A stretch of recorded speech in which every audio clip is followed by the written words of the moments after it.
Madam, अहो ते सावंत भेटले होते का तुम्हाला? अहो तुमच्या बाजूचे सावंत तुम्हाला नाही माहित? अहो ते मीनाक्षी नाही का, मीनाक्षी? हा, त्यांचं काम सोडून गेली ना. हा, मला भेटलेली सकाळी. मी विचारलं तिला, काय ग बाई काय झालं? तर मला म्हणे, हो ती सावंती नाही ना, लई कंजूस बाई आहे. नाही नाही, मी नाही, हो ती सांगत होती तसं. आणि की त्यांच्या घरात का नाही अख्खी एवढी साफसफाई म्हणा, सगळा अख्खा फराळ, त्याच्यानंतर एवढे पाहुणे रावळे येतात, त्यांच्या सगळ्यांची उठबोसीला एकटीलाच करावी लागत होती. आणि ह्या सगळ्याचा मोबदला म्हणून त्यांनी काय दिलं असावं सांगा? नाही नाही, तुम्ही सांगा ना, काय दिलं असावं?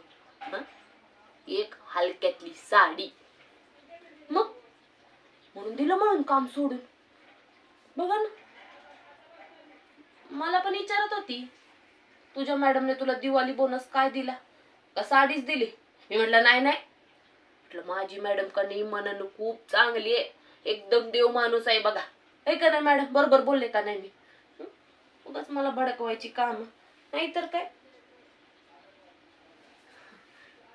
मॅडम, अहो ती साडी आहे का?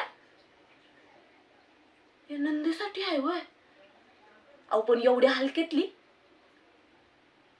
बरे बाबा. नाही म्हटलं, मी माझ्या नंदेसाठी एवढी हलक्यातली साडी घेतली ना, तर घरी येऊन असे वेगळे तमाशे घालेल का नाही तुम्हाला काय सांगू. चांगले.